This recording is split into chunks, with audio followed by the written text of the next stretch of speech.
Bien, muy buenos días. Que la gracia, la paz y el amor de nuestro Dios esté con cada uno de ustedes.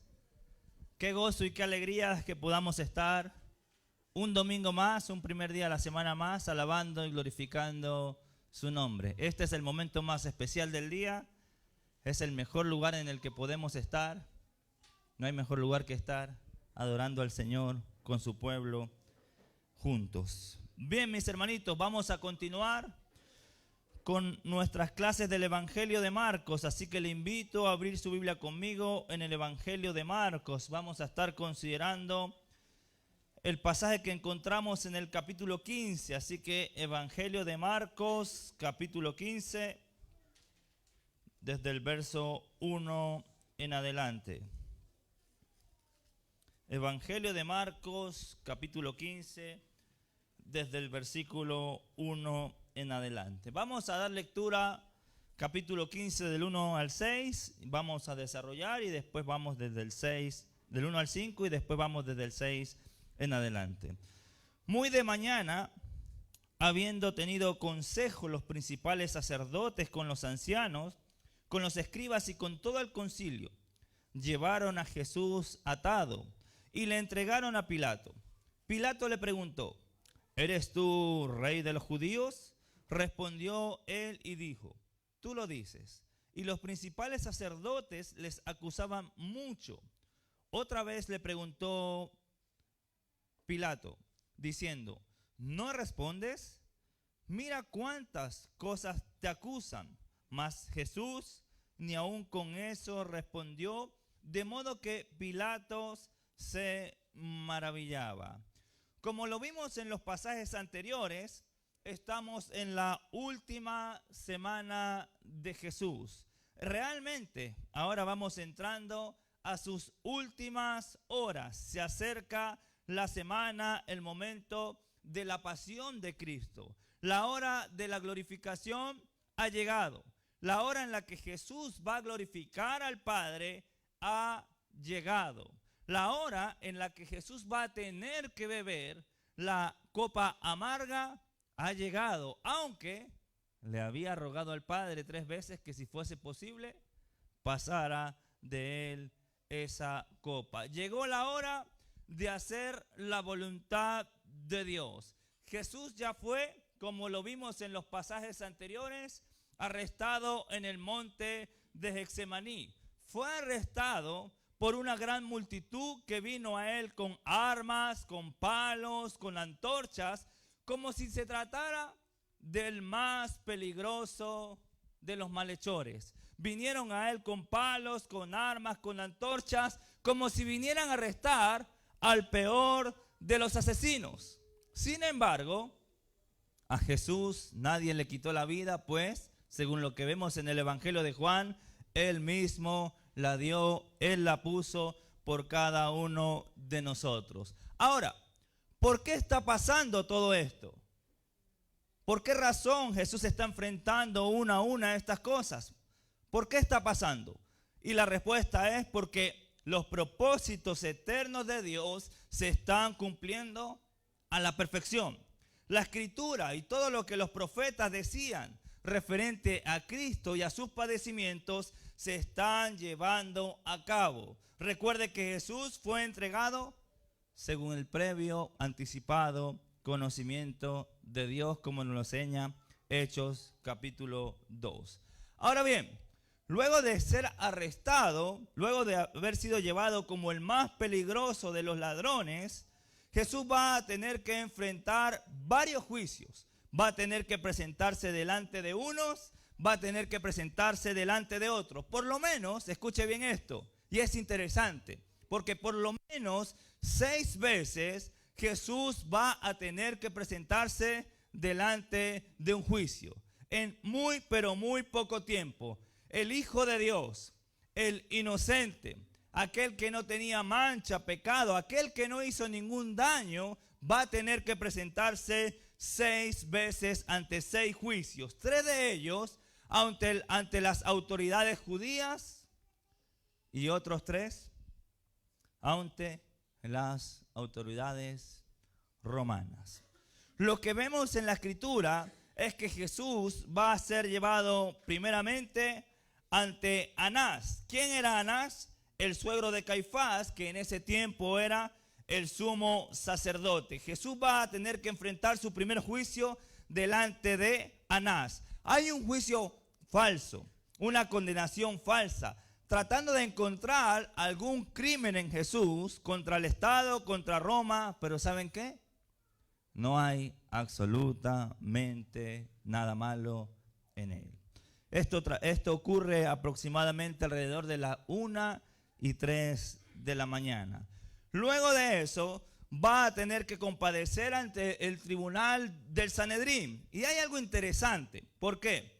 Porque se presenta delante del tribunal del Sanedrín, pero como no hay absolutamente nada malo en Jesús, como no hay nada de lo cual puedan acusarle, ¿sabe qué van a hacer? Van a tener que contratar testigos falsos. Testigos falsos que hablaron y testificaron cosas que ni aún tenían coherencia entre las que ellos mismos decían. Pues Jesús no había hecho absolutamente nada malo. Después va a tener que presentarse nuevamente ante el concilio. Va a tener que presentarse delante de ellos, y Jesús va a ser detenido como un prisionero. Los judíos se van a burlar de él, lo van a escupir, lo van a golpear sin razón, van a hablar mal de él, van a blasfemar contra él. Esto ocurre aproximadamente entre las 3 y las 5 de la mañana. Hasta aquí se termina la parte judía. Los juicios judíos se acaban aquí. Ahora deben intervenir o deben meter en los juicios a los romanos. Por esta razón, ¿saben a dónde los van a llevar? Delante de Pilato. Ahora bien, en Marcos capítulo 15, versículo 1, el texto en la Nueva Versión Internacional va a decir así: tan pronto como amaneció, los jefes de los sacerdotes con los ancianos, los maestros de la ley y el consejo en pleno llegaron a una decisión. Ataron a Jesús y se lo llevaron y lo entregaron a Pilatos. Hay algo interesante aquí que menciona la Nueva Versión Internacional.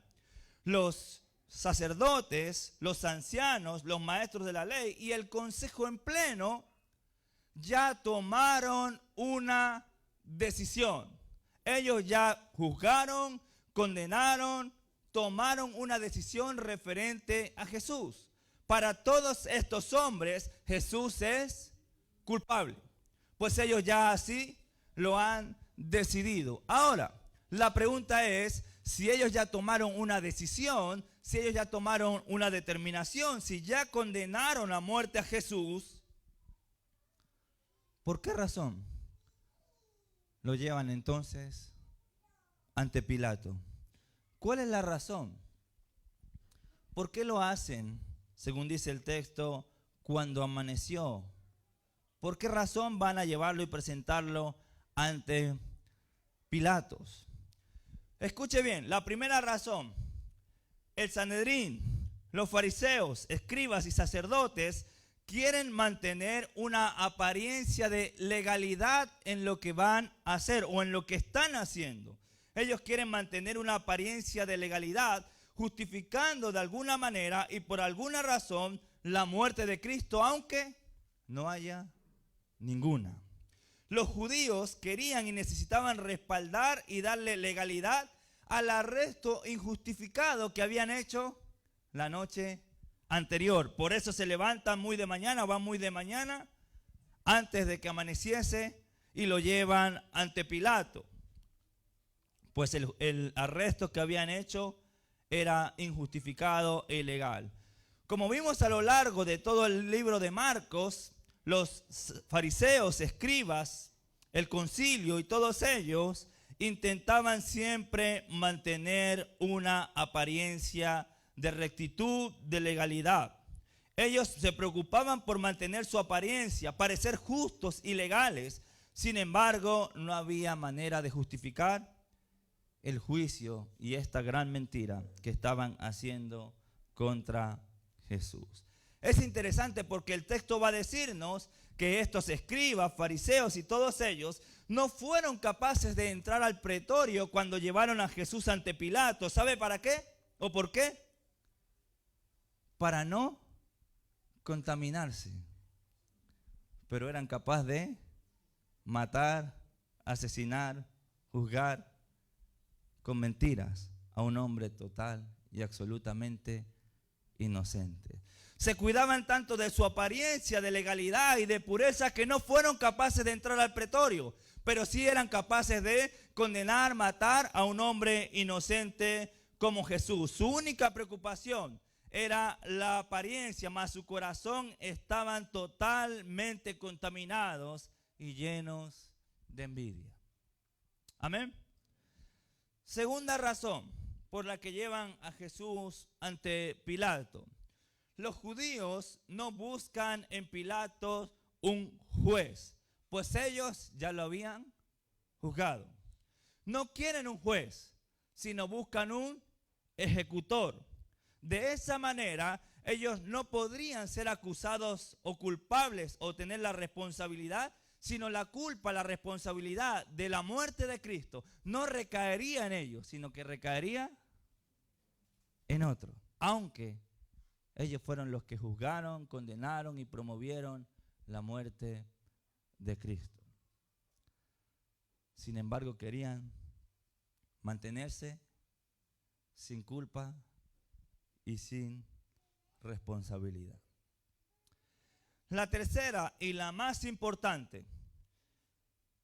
La principal razón por la que ellos no podían condenar y dar muerte, y por eso lo llevaron ante Pilatos, es que ellos no podían matar. Los judíos no podían hacerlo. El poder de ejecución había sido quitado de Jerusalén y dado a Roma. Aunque uno pudiera preguntarse, ¿cómo es que ellos no podían hacerlo si mataron a Esteban a piedras? ¿Cómo es que ellos no podían, los judíos, matar a nadie si una y otra vez intentaron matar a Pablo? ¿Saben qué es lo que pasa? La muerte de Esteban y la iniciativa de matar a Pablo, todas fueron a través de turbas ilegales. No era de manera legal.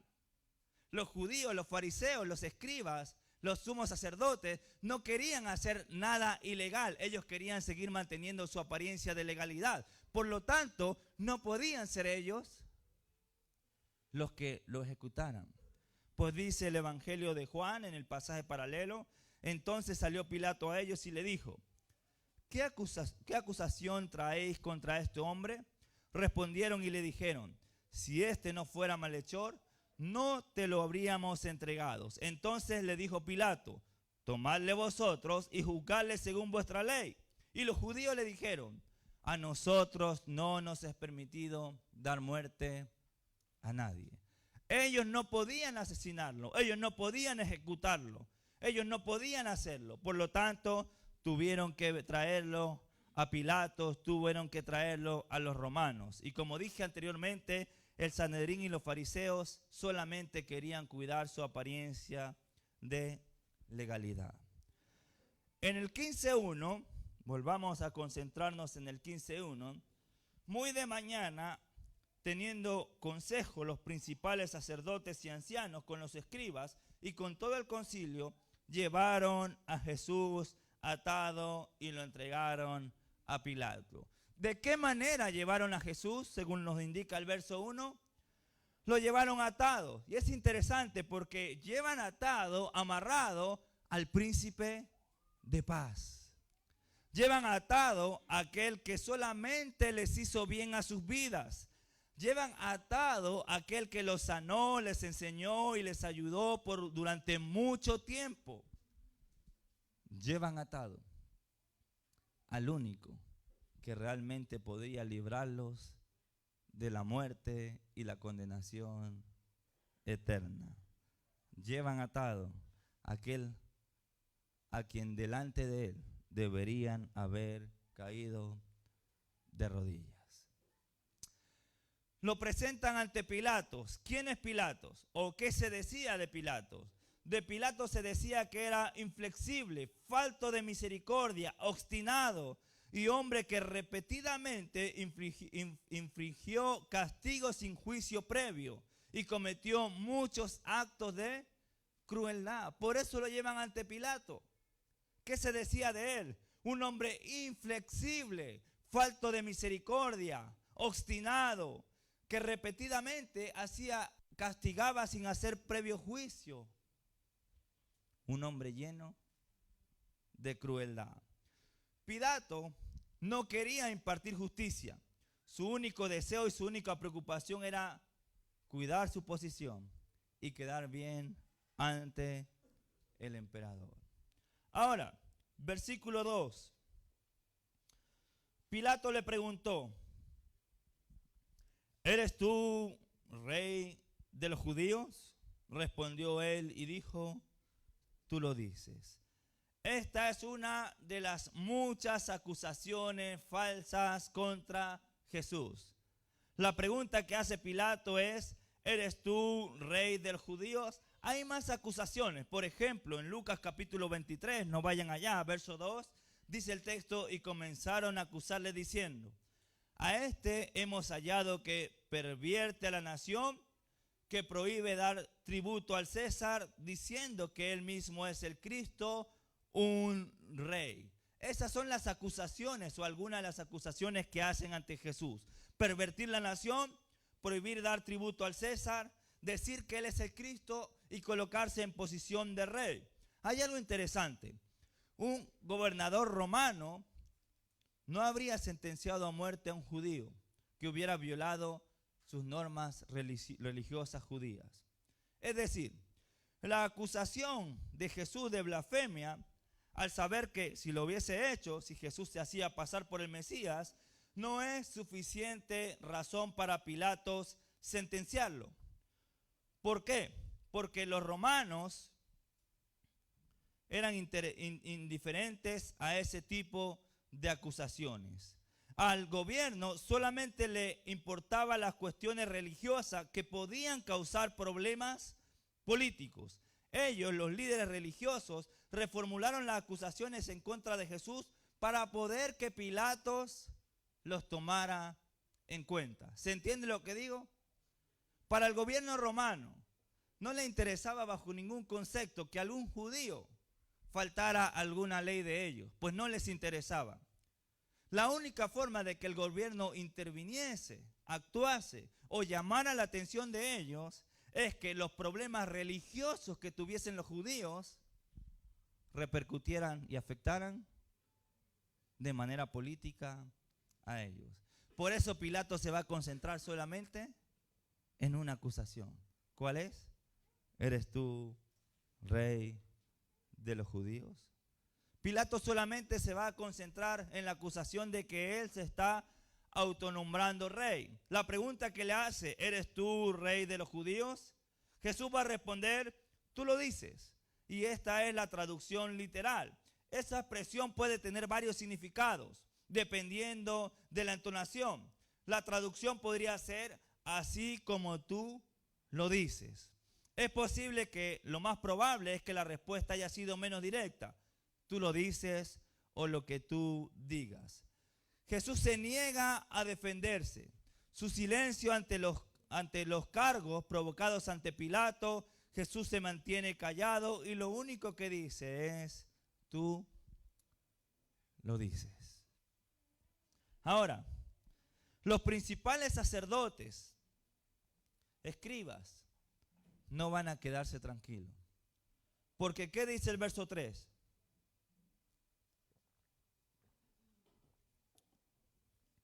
Los principales sacerdotes le acusaban mucho. Otra vez Pilato diciendo: nada responde, mira todas las cosas que te acusan.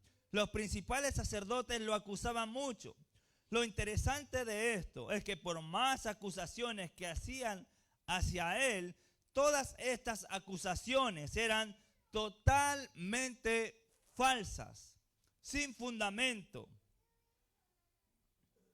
Hasta el mismo Pilato lo expresa en el verso 14. ¿Qué dice el verso 14? Pilato les decía: pero ¿qué mal les ha hecho? todas estas acusaciones, estas muchas acusaciones, eran todas falsas y sin fundamento. Si nosotros vemos en Lucas capítulo 23, una y otra vez vamos a encontrar que no se halló ningún delito en él. Lucas capítulo 23, verso 4, y Pilato dijo a los principales sacerdotes y a la gente, ¿ningún delito hallo en este hombre? Versículo 14, y les dijo, me habéis presentado a este como un hombre que perturba al pueblo, pero habiéndolo interrogado yo delante de vosotros, no he hallado en este hombre delito alguno. Versículo 15, y ni aun Herodes, porque os remití a él, he aquí, nada digno de muerte ha hecho este hombre. No hay nada en lo que puedan acusar a Jesús. Verso 22, él les dijo por tercera vez, pues qué mal ha hecho este. Ningún delito digno de muerte he hallado en él. Y aún hasta el ladrón en la cruz, en el verso 41, mira lo que dice. Nosotros a la verdad justamente padecemos porque recibimos lo que merecían nuestros hechos, mas este ningún mal hizo. No hay absolutamente nada de lo que puedan acusar a Jesús. Ningún mal hizo. Pilato, ¿qué mal ha hecho? Herodes no encontró absolutamente nada que fuese digno de muerte. Y aún el ladrón en la cruz reconoce que ellos están pagando producto de sus malos actos, pero este ningún mal hizo. Jesús no hizo absolutamente nada, no le hizo daño a nadie. Por el contrario, Jesús les ayudó, les sanó, les enseñó, los alimentó. ¿Qué mal puede hacer Jesús en nuestras vidas? ¿Qué mal le hizo Jesús a los escribas, a los fariseos? ¿Qué mal hace Jesús hoy día en medio de nosotros? La respuesta es ninguno. Si lo único que Él quiere es amarte, cuidarte, guiarte, enseñarte, protegerte y salvarte. Algunas cosas interesantes y algunas pequeñas aplicaciones aquí desde el capítulo 15, del verso 1 al 5.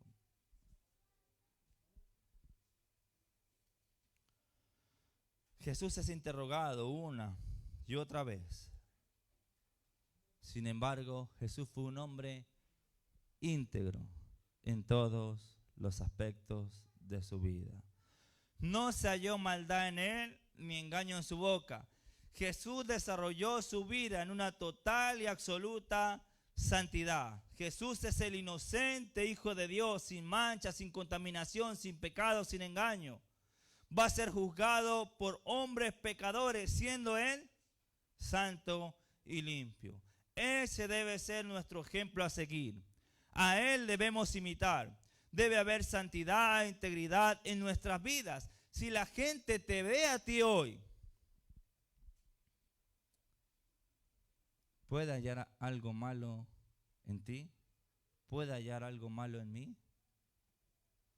Probablemente la respuesta en mi caso es sí. Entonces hay mucho que seguir trabajando, imitando a nuestro Señor Jesús. Que si alguien nos acusa, sea con mentiras, pues no hay nada malo o no debería haber nada malo en nosotros. Que podamos desarrollar nuestras vidas siendo hombres y mujeres íntegros en todos los aspectos. Que imitemos a Jesús en cuanto a su santidad y en cuanto al desarrollo y el ejemplo de sus vidas. Recuerden las palabras que Pablo le dijo a Tito: preséntate tú en todo como ejemplo, mostrando integridad y seriedad.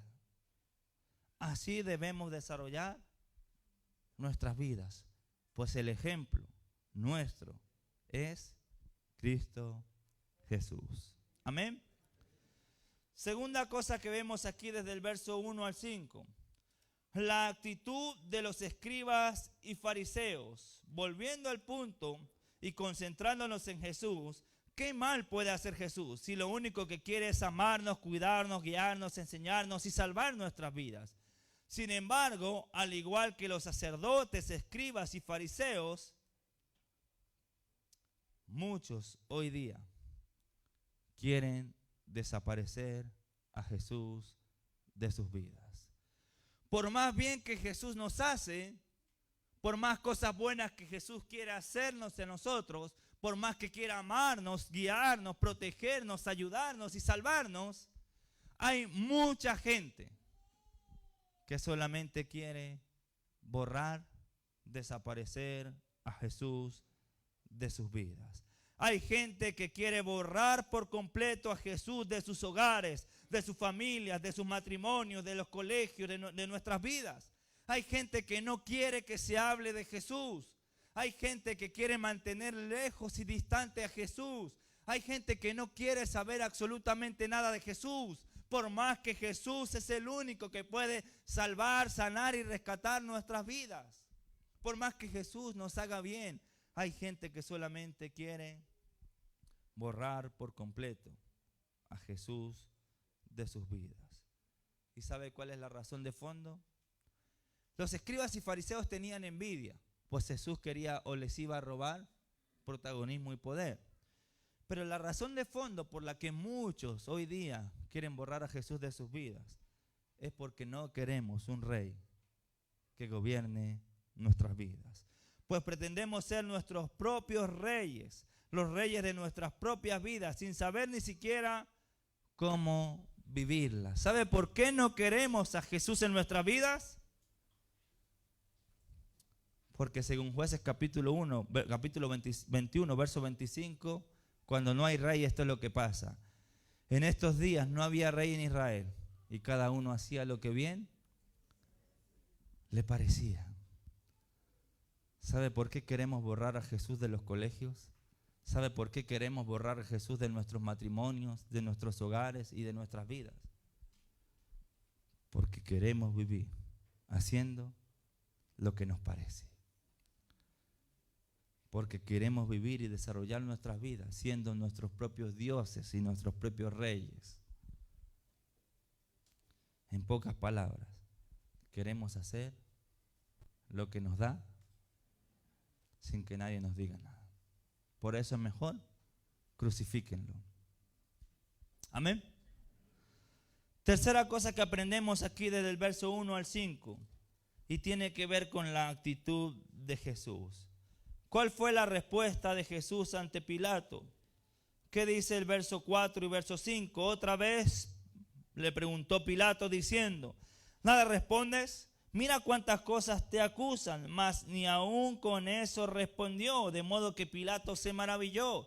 ¿Cuál es la respuesta de Jesús que deja maravillado ante Pilato? Pilato, al igual que nosotros, esperaría una defensa de parte de Jesús, pues lo están acusando injustamente, pues están hablando él falsedades y mentiras. Pilato lo que espera es una respuesta, una reacción, un debate, una lucha. Y uno tiene que preguntarse, ¿tenía herramientas Jesús para defenderse? Sí. ¿Tenía razones y motivos para defenderse y alegar delante de Pilato? Sí. ¿Tenía poder para hacerlo? Sí. ¿Tenía el derecho de hacerlo? Sí. La respuesta a todo es sí. Sin embargo, no lo hace, demostrando así que los hijos de Dios actuamos de una manera diferente. Somos distintos, reaccionamos de una manera distinta al resto. Y eso nos enseña mucho, porque nuestra reacción natural siempre es defendernos, luchar. Es injusto lo que están diciendo. Jesús se mantuvo callado. Jesús no se defendió, no porque fuese culpable, sino porque la respuesta a las preguntas de Pilatos no las iba a dar él por su boca, las iba a dar el Padre al levantarlo al tercer día. Amén. Si hay algo que aprendemos es que los hijos de Dios somos diferentes. En el pasaje paralelo, no vamos allá, en Juan capítulo 18, la respuesta de Jesús es: mi reino no es de este mundo. Si mi reino fuera de este mundo, mis servidores pelearían para que no fuese entregado a los judíos. Pero mi reino no es de aquí. ¿Sabe lo que eso significa, hermano? Que somos parte de un reino que no es de este mundo. Que servimos en un reino que no es de este mundo. Por lo tanto, nuestras actitudes, nuestra manera de reaccionar, de actuar, debe ser distinta. Pues vivimos en función de lo eterno, formamos parte de un reino celestial, siguiendo el ejemplo de un rey que actúa de una manera total y absolutamente distinta. Amén. Recuerden las palabras que Pedro va a decir en su primera carta: pues para esto fuiste llamado, porque también Cristo padeció por nosotros, dejándonos ejemplo para que nosotros sigamos sus pisadas, el cual no hizo pecado ni se halló engaño en su boca, quien cuando le maldecían no respondía con maldición, cuando padecía no amenazaba, sino que encomendaba la causa al que juzga justamente. Entonces, tres cosas que podemos tener o aplicar aquí en los primeros versos: la rectitud, la integridad de Jesús, la actitud de los escribas y fariseos y la respuesta de Jesús. ¿A quién vamos a imitar? ¿A quién vamos a seguir? La segunda parte del verso 6 en adelante, volvamos a Marcos capítulo 15.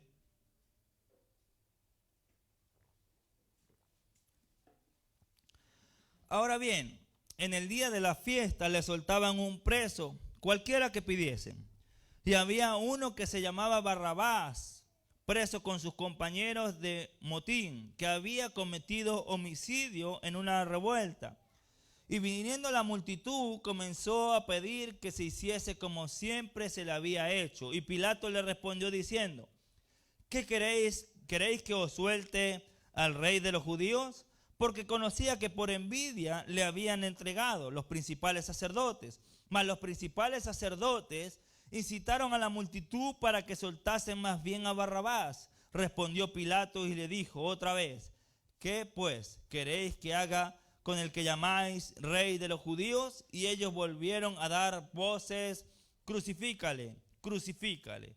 Hay algo interesante e importante aquí en la segunda parte.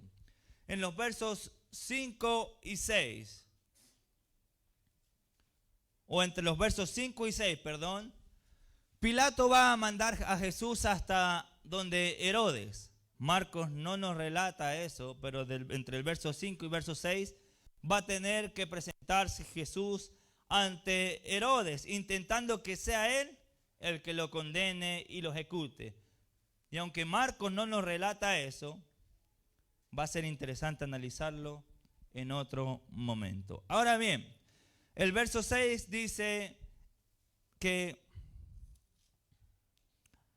en el día de la fiesta soltaban a un preso, cualquiera que pidiesen. El Imperio Romano, los judíos solían celebrar muchos juicios en público y era muy común que la gente gritara a favor o en contra de alguno. Acostumbraban en el día de la fiesta soltar a un preso. Tenían por costumbre hacerlo en el día de la Pascua. Los judíos, los escribas, los fariseos y todo el pueblo tenían la gran oportunidad de resarcir su error. Tenían la gran oportunidad de arrepentirse. Tenían la gran oportunidad de rectificar pidiendo que soltasen a Jesús, la misericordia de Dios. Sin embargo, lo único que deciden es gritar con más fuerza: suelten a Barrabás. ¿Quién es Barrabás?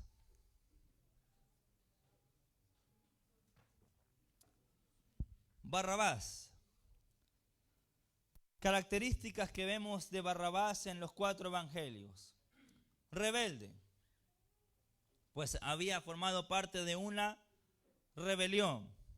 Según lo que nos dice aquí Marcos, era acusado ¿de qué? De homicidio, era asesino. Se parece Masaru a...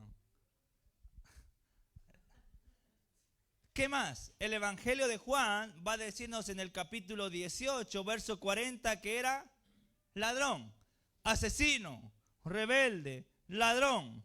Según el Mateo, en el capítulo 27, verso 16, era famoso, era conocido por todas las maldades que hacía.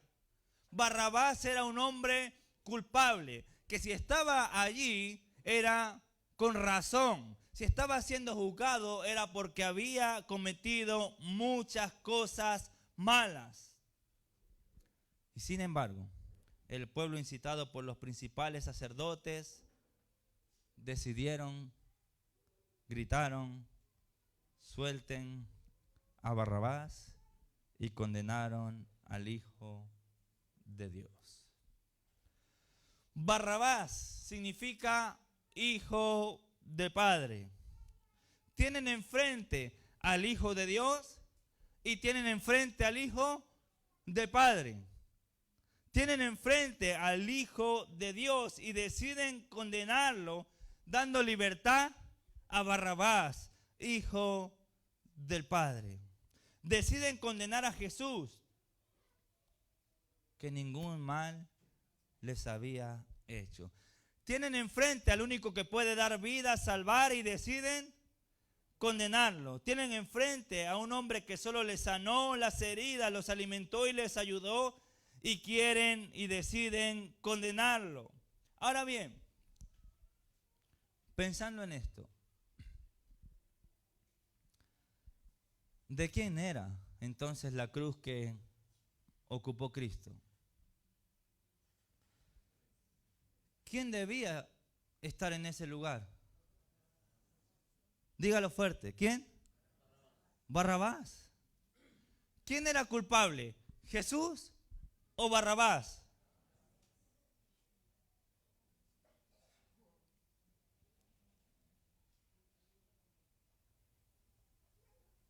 Y en su lugar, la cruz la tomó un hombre inocente. Pilato, el hombre que expresó una vez y otra vez que no halló nada malo en él, el hombre que preguntó qué mal les hizo, decide, después de haber dicho ningún mal halló en este hombre, decide azotarle y entregarle para ser crucificado. ¿Quién debía ser azotado? ¿Jesús o Barrabás? ¿Quién debía ser escarnecido? ¿Jesús o Barrabás? Verso 16 del capítulo 15.